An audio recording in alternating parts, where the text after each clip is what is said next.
So we have introduced the term MEC to you all just now in the warm-up. Actually, the full name is the Multimodalities-Entextualisation Cycle, and we will use it as a transformative curriculum genre in this section. And I know a lot of us are leading a very busy life at school or at workplace, right? I would like to invite you to look at this beautiful picture and try to think about what would you observe in nature. Imagine that now you are walking along the gardening pathways. What would you see? What kind of patterns come up into your visual enjoyment?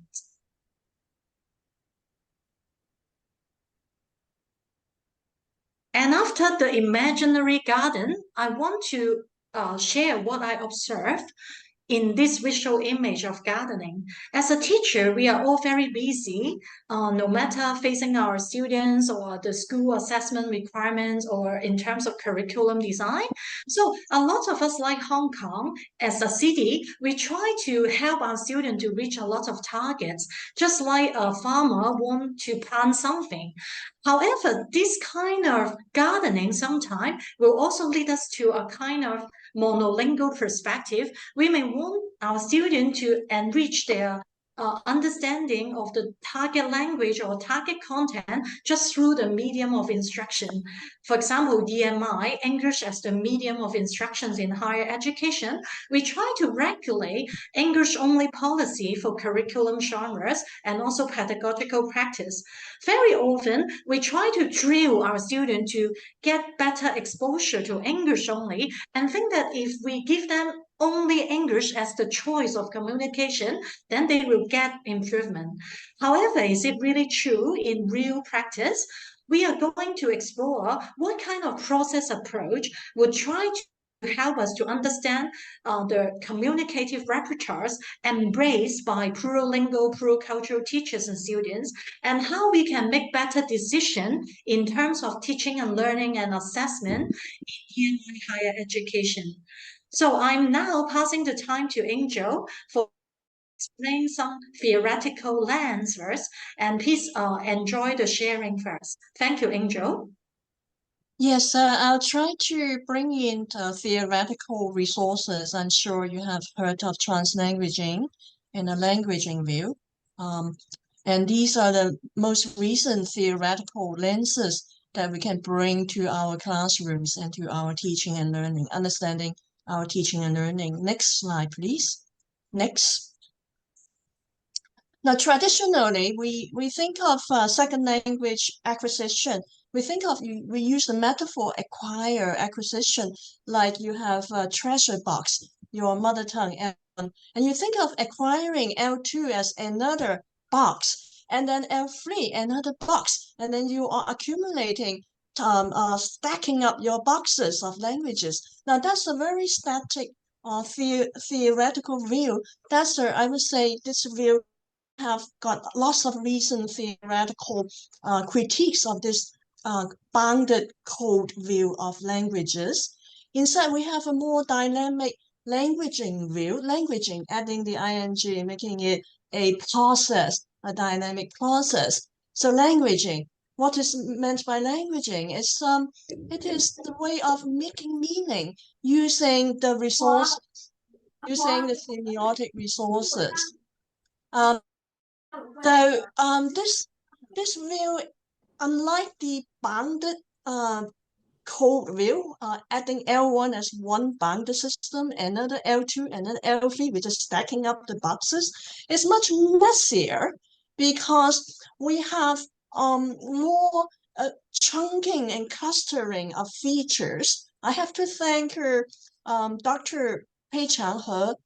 She and I, 10 years ago, we co-constructed this visual, and we were trying to use a two-dimensional visual to metaphorically represent the idea of dynamically mobilizing all our meaning-making resources from what you traditionally think of L1, L2, L3. Now you will see those stars and those squares. So when we language, when we communicate, when we make meaning, we don't care whether we are speaking from L1, L2, and L3. We are constantly shifting, mixing in different features and different clusters of features, different patterns, okay? So, and these features, you need to pay attention. It is different levels of features. It can be phonological features. It can be lexical features. It can be grammatical features and genre features.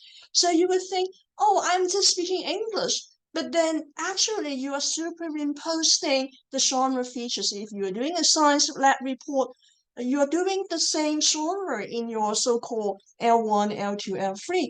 And then you would have phonological features. You would have less.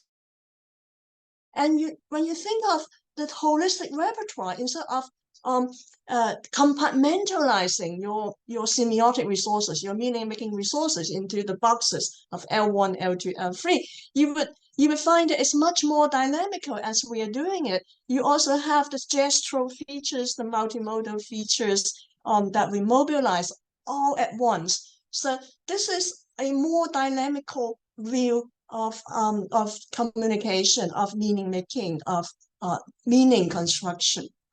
So I don't want to delve into the theory now, so I need to go on to translanguaging, trans-semiotizing. You have heard a lot about this, but one very important way of, and when people ask you, oh, so what's the difference between the traditional sociolinguistic view of co-mixing, co-switching? Aren't you co-mixing, co-switching? In a way, it is, you can use that theoretical lens, the bounded lens, but the translanguaging view, the trans-semiotizing view, meaning you use all kinds of multimodality resources, is you decenter the code. You refocus your attention on the meaning makers, on the people who are making meaning, rather than on this is L1, this is L2, this is L3. Next, please. So I will hand over to Phoebe to continue with the MEC, introducing the MEC. Thank you, Angel. Yes, and actually, we want to exercise a lot of learning or teaching activities within a classroom environment. We need to turn translanguaging and trans-semiotizing concept into a curriculum genre for us to co-design resources and activities together. So there are three key stages for using the MPC as a generative curriculum genre, especially for AI-friendly EAP or ESP classrooms.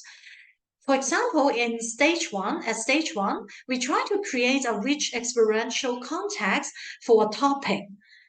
And for me, in my case, I work with a lot of design students and also teachers from design disciplines. Very often they have a lot of multimodal composing tasks, and they may use some housing issue as a design topic, improve the design. And if I need to use experiential context as a stage to help my students to learn EAP or ESP, we will invite them to use a lot of multimodal resources like YouTube videos, visual diagrams, mind maps, and also Google Images to visualize and have a lot of discovery on their own before we engage them to some academic tasks. And also, we will try to plan some interaction discovery activities like gallery walks for students to post what they search or they take photos with and post it for classroom interaction. And when they are ready after the exposure, we try to connect students and engage students in the next stage, stage 2, which is reading and activities. And in a traditional classroom, teachers and students are so busy with the printed copies of hard copy notes only. Now, in the modern digital hybrid classroom, we have a wide variety of affordance. And we can use iPad, Apple Pencil, we can still use textbook no matter for e-copy or hard copy. Students can have a lot of multimodal note-taking activities. They can utilize different templates online for drawing very beautiful graphic organizers or use bilingual notes with Google Translate to facilitate their writing and thinking and decide what they need in the learning process. And when they are better equipped with the multimodal reading and note-taking activities, we can encourage them to proceed to stage 3, which involve engaging students in contextualizing their experience. And the concept of contextualizing is very important, no matter when dealing with academic genres, like some spoken or written assignments in curriculum of EAP or ESP, or we can encourage them also to use their everyday life genres. Like nowadays, people love watching YouTube videos or TikToks short videos, right? We can invite our students to produce their own short videos as multimodal genres or hybrid genres as well. And no matter whether they're their familiar language or the target language like English, they can try to orchestrate all the resources, no matter for visual or the written or the action they perform. Then they can orchestrate and make those as their templates to facilitate their assignment making for the academic tasks.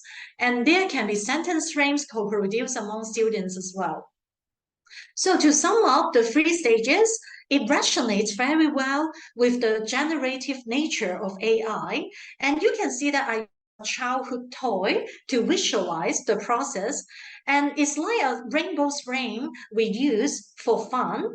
We can help our students to expand and develop their own understanding of the curriculum by using the MEC for 3 different functions or roles. The first impact is through using the MEC as a generative and also AI-friendly curriculum genres, we can help our students to read level their accomplishment, and they don't feel inferior if they are not very familiar with the target language. They can feel proud to be a Cantonese speaker or Japanese speaker or Korean speakers if they feel comfortable online multimodal multilingual resources, and they can design their own resources to make meaning. And the second role will be to expand and iterate the process. We don't want to stop at only stage 1, stage 2, and stage 3 and make it like one endpoint. We try to allow students to switch back and with their teachers or on their own in the discussion groups. They feel good to stay through it throughout the 3 stages, and it's circular without endpoints.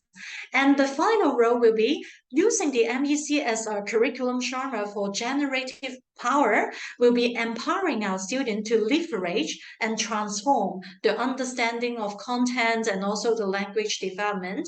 And they can be proud of themselves when they involve themselves into the 2 key processes in contextualization. And when we look at contextualization, actually it highlights how semiotic resources flows involve 2-way meaning making. The first process is we always need to learn from the established genres or some examples from teachers or classmates, and then they try to decontextualize and take the discourse material out of the original context. And after digesting the information, they feel good and confident. They can proceed to process 2 to recontext what they have at hand and integrate and modify the material to their targets, reading and writing, and sometimes also the multimodal composing as well.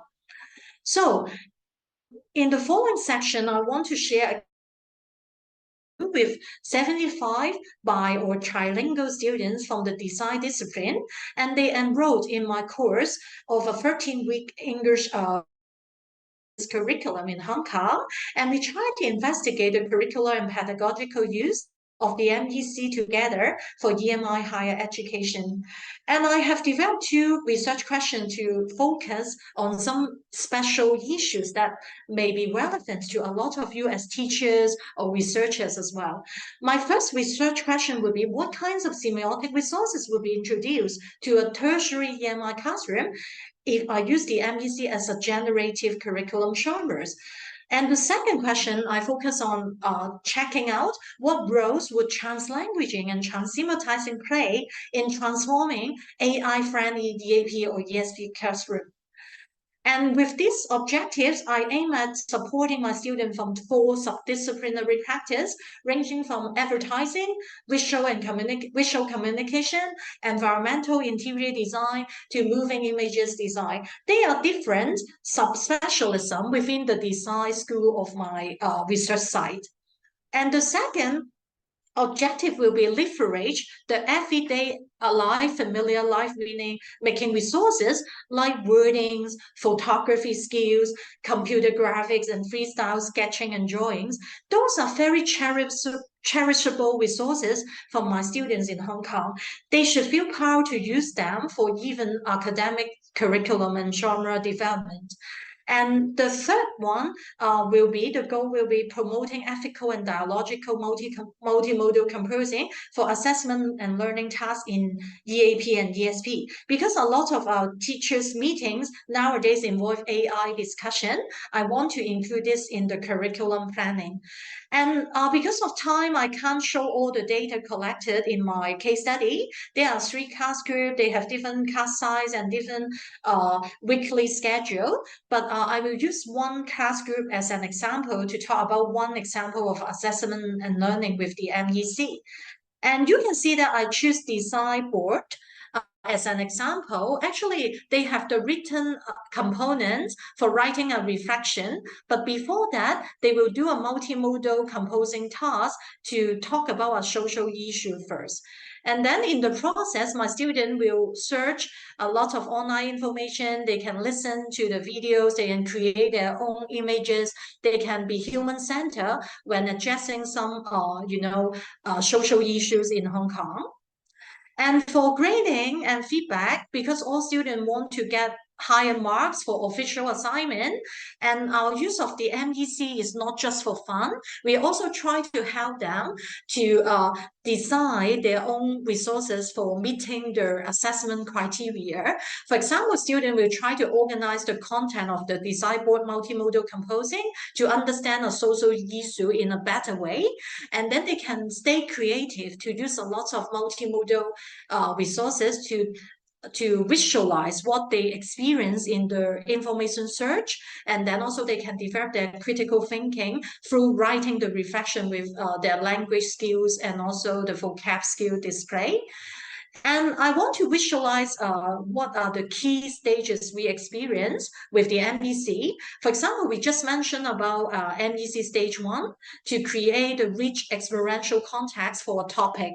And in terms of social issues in Hong Kong, you can see that social housing or housing issue is a top topic. It's a very hit topic for students and teachers to discuss.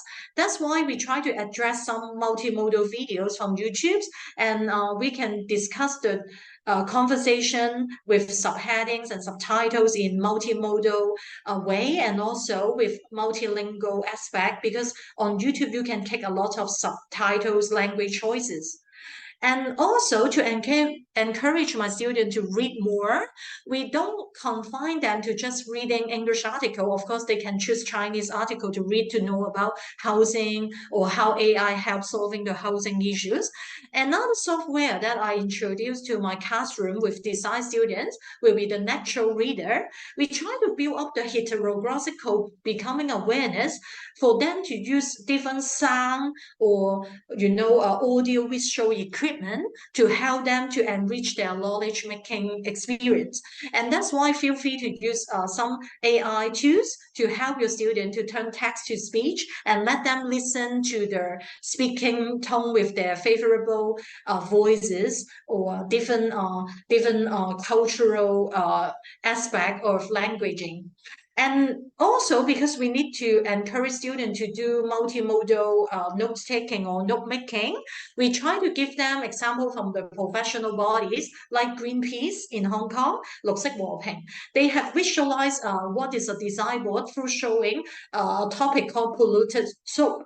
And actually, this is a concept about looking at the issue of ocean dumpings in Hong Kong, and people ignore it by just doing some very surface level understanding of environmental protection, maybe set more rubbish bins along the seaside, but it may be not enough. That's why they try to use design board to criticize the way that the politicians or the government may need to do something instead of washing their hands and walk away.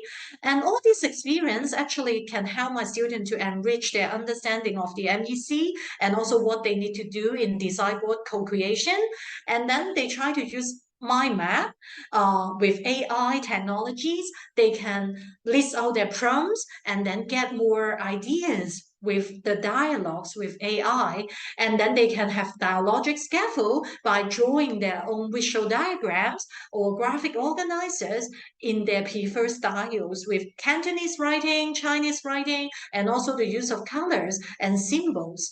And all this will give my students a lot of platform to socialize and use some gaming techniques to discuss issue. For example, we can use Mentimeter as a software to let students have the QR code in the lesson time, and they can log in, and then they can make a word puzzle and think about the issue together to generate new ideas for their own design board.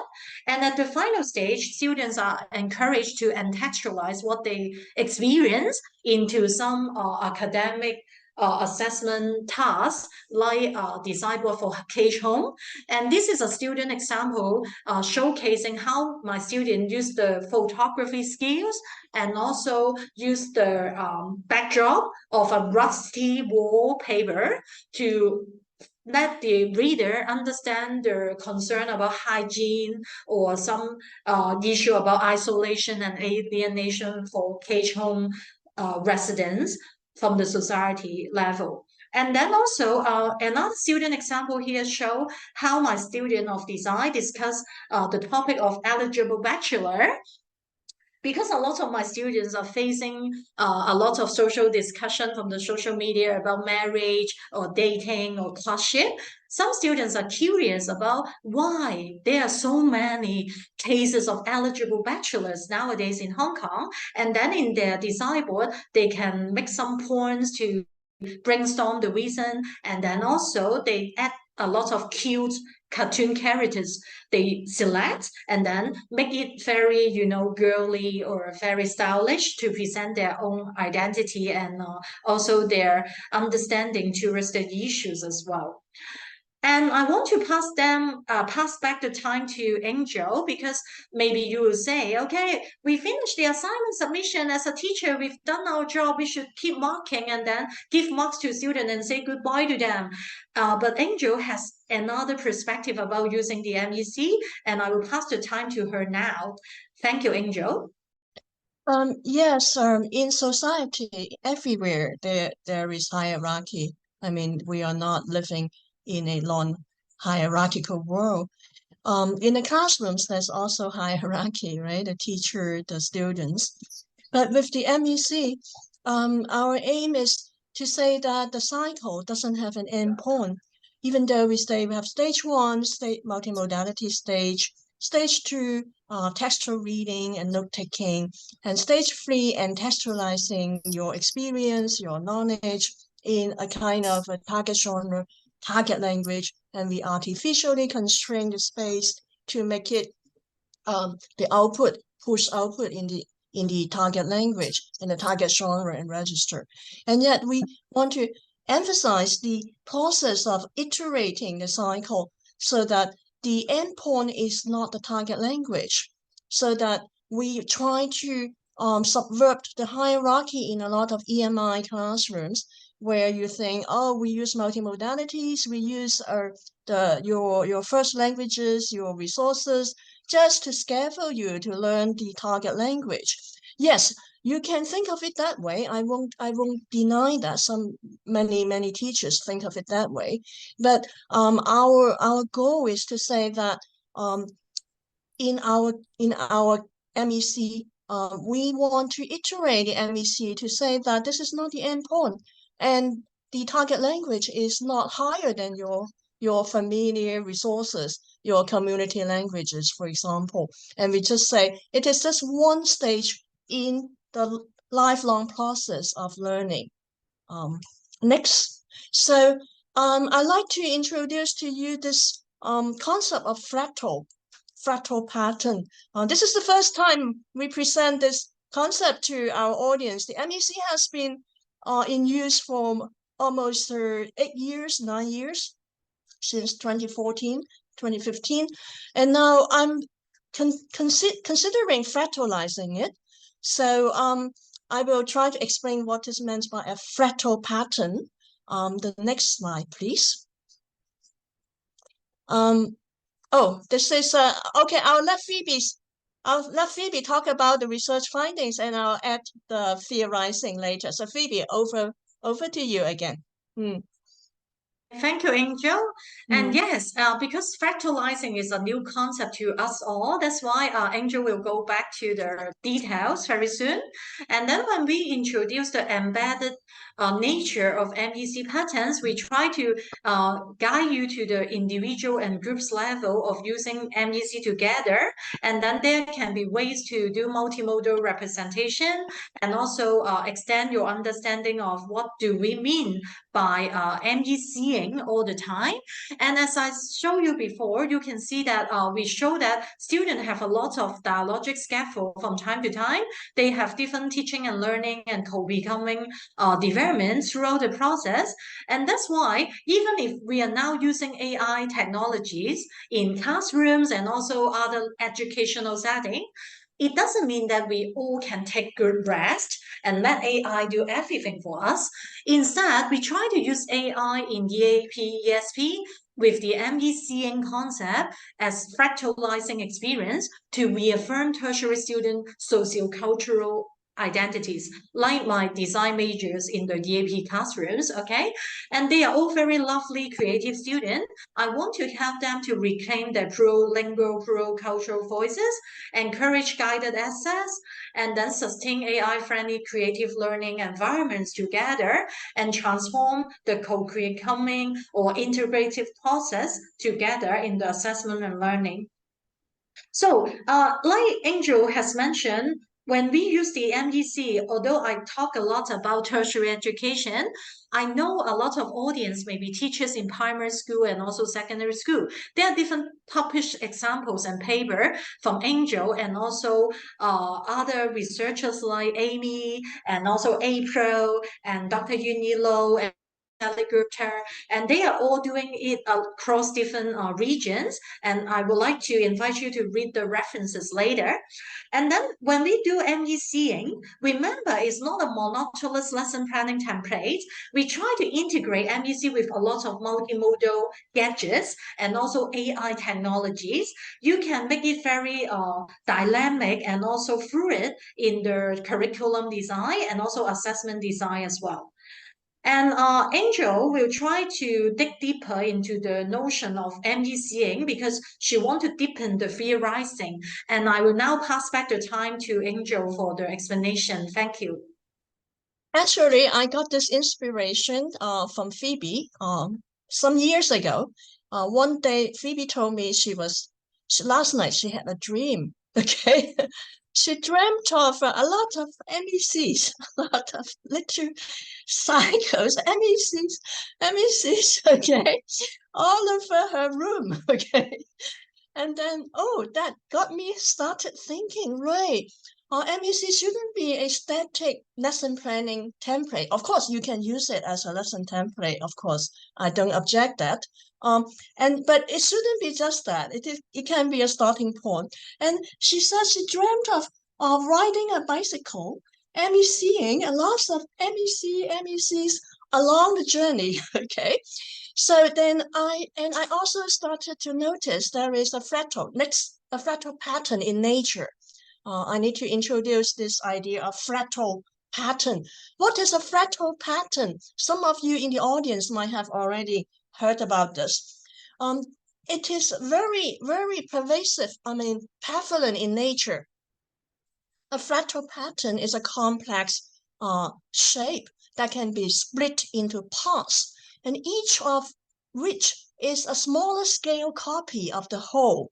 They are unique in that they exhibit a similar pattern, but they're embedded in the larger pattern. And together they make up beautiful patterning. So what is so interesting about the fractal pattern, it is found in nature.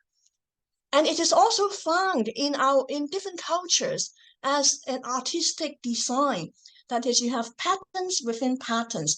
Now, those of you who grew up in Hong Kong with mooncakes, okay, have you seen the older mooncake box? In the mooncake box, on the mooncake box, you have a picture of someone holding a mooncake box. And the mooncake box has a picture. It's kind of like a Russian doll. It's like a Russian doll, okay? Now, this is the pattern of a pattern embedded in another pattern in another pattern. And then we also have a verbal embedding pattern, which I can quickly say there's always this interesting Buddhist chant that is, long time ago, there is a mountain. On the mountain, there is a temple. In a temple, there is an old monk, and the old monk is telling a story. And he says, a long, long time ago, there is a mountain. In the mountain, there is a temple. In the temple, there is an old monk. And the old monk is telling a story. And he says, and then you can recursively, you can iterate a cycle, This is a verbal fractal pattern. But in nature, in snowflake, in the pattern, the feather pattern of a peacock, you can see this kind of embedded similar patterns, patterns within patterns within patterns. And in economics, the economists have noticed that if your population is large enough, you can see the statistics exhibit the wave pattern.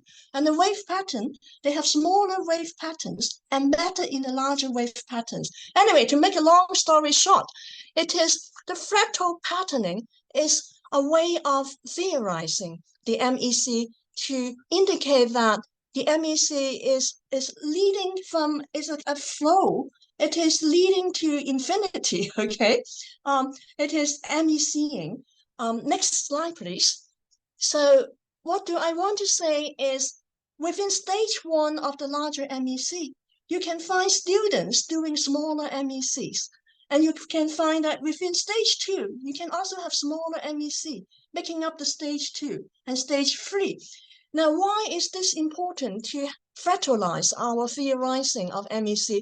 It is to make it dynamic, flexible, and to understand teachers, students, we are using a pattern of whenever we come across something new, a topic, a concept, a new piece of knowledge, something new, something quite remote from us, we start to provide access to get to know the topic, the knowledge, the meaning through multimodal representations, through all kinds of representations to try to access the new knowledge, the new concept.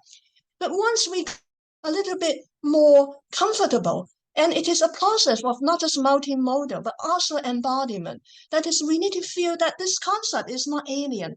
This concept is I can touch, I can use my 5 senses, I can use my body to feel it, so that different knowledge specialists can use different multimodal presentations to introduce the new knowledge. And then once you feel comfortable with this new knowledge, this new topic, then we push ourselves and our students to read a piece of text, a piece of linguistic text, okay? And then that piece of text might be interwoven with something I'm familiar with, like my community languages, and then interwoven with something I'm not familiar with, the target language. And then I need to reconstruct this piece of text to extract the main ideas, that is reading and note making. This is a really important academic study skill in order to survive in schools and universities. You need to be able to unpack this piece of text, this verbal text, spoken verbal text, or written linguistic text with all kinds of resources to unpack it, to extract the main ideas, to take notes. And then after you feel like, okay, I'm not afraid of this topic, I can use my multimodal, my senses, my body to have some kind of experience with this topic. And then I'm bold enough to unpack a piece of text and extract the main ideas, to take notes, to summarize the text. Then I can represent my understanding, my knowledge. I recontextualize my own experience of the topics, of the new piece of knowledge. I make it my own. And then I represent it in my own words, in my own sentences, in my own genres. So that's stage 3. So this is a kind of a pattern which is generic to human learning, to human meaning making. Whenever we encounter something new, this is a kind of, when you see babies is born into this multimodal world. So this is a kind of generic pattern of learning, the MECing. And that MECing is kind of like a gene, this genetic gene of learning. And this genetic learning is what our teacher mindset. So MEC is a mindset of learning. It's a mindset of teaching. It's not a very rigid template for planning our lesson. So whenever we see students getting stuck somewhere, we can create a small MEC. And then when the student feels like more confident, being able to claim the knowledge, claim the experience, and represent it using their own resources, meaning making multimodal semiotic resources, then you have completed one small MEC and move the student to another MEC. So that's why we're saying that fractalizing the MEC highlight the natural genetic patterns of human learning, human meaning making in the fabric of learning and sense making in this lifelong process of learning. So this is the first time I present this theorizing to the first audience. So your feedback and your comments are most common, because MEC, like genre-based approach, can easily got misunderstood as, oh, this is just a template. Oh, this is just promoting template culture. No, we want to say that it is not a template. It is a flexible, dynamic understanding of how humans learn, how humans make meaning, how humans approach something new, claim something new to be something that I can recontextualize, remediate, and represent using all of my semiotic resources. I hope I have made this theorizing clear enough to you, okay? Yes, so back to Phoebe. Yes, and we want to deepen our understanding with the MECing notion with 3 key principles. The brand name of household equipment in Hong Kong called 3M. And I hope we can summarize what we learned from the principles.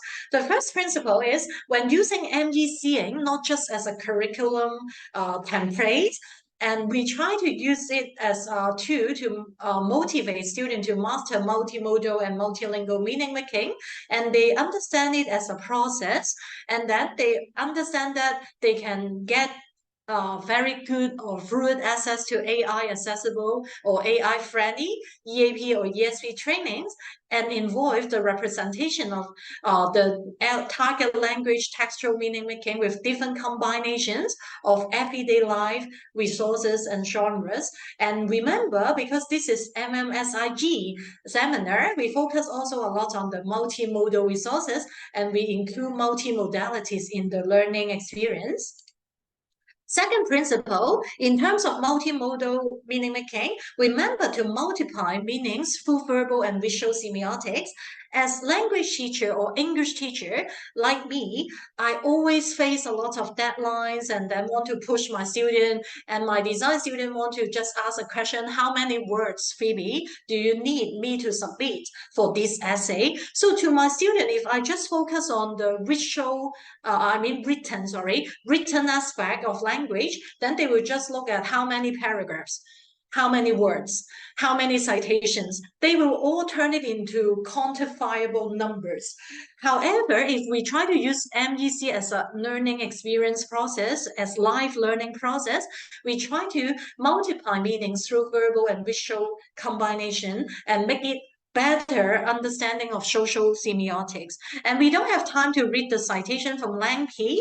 If you love reading Professor J. Lamke's publications about science, meaning making, and also multimodal meaning making, feel free to email me later. I will share some articles with you. And the final principles today we want to share with the MEC concept about fractalizing the MEC is to magnify the entextualisation cycle and make sure that you feel good with the iterative curricular and pedagogical span.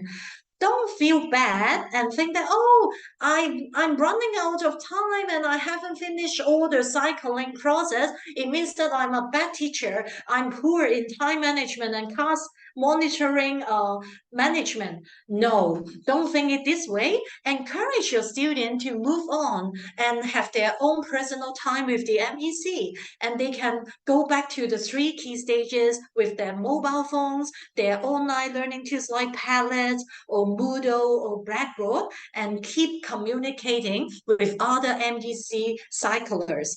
And then actually tertiary students will be encouraged to understand more about academic genres and texts, both inside and also outside classroom. Try to revamp your assessment or coursework design and allow them to use MEC resources throughout their learning journeys and even during winter break and summer break. And we have a lot to share, but today we are aware of the time. And I hope that you will understand more about our sharing through other publications as well.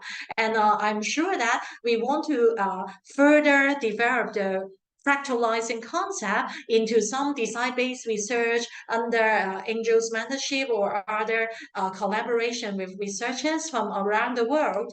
And that's why for further consideration, I have prepared a summary table about how to manage our teacher researcher roles. Because for me, because I'm a doctoral candidate, I use DBR all the time or MEC all the time to enrich my research and also pedagogical perspective. And I'm aware of some limitation of being a busy teacher and also a busy researcher at the same time. So you can read the summary later. And then for the keywords of today, because we have been sharing so much within around 50 minutes, okay? And I want to summarize 3 takeaway keywords for your food of thought. The first one, today we want to know more about AI-friendly EAP and also ESP, curriculum and pedagogical design. Remember, you are not the only designer of your classroom or your curriculum. Your teachers, colleagues, okay, the teachers around you, and also the students are your co-designers, co-multimodal meaning makers. Try to include them in your syllabus planning. And the second keyword, of course, we have been repeating it multiple times and in multiple ways, is the MEC. I hope you will love the explanation about fractalizing today and enjoy the journey with us, because we will keep researching and keep designing more resources. And finally, we want to include an emoji about fractalizing the MEC, because as Angel has explained, it pops up from our, experience, observation, research, and also from my dreams as well. And that's why there may be a lot of feedback or dialogues, and for us to continue the journey. And that's why I would like to pass the time to Victor or Angel. We will hold some Q&A time. Thank you very much for the time today.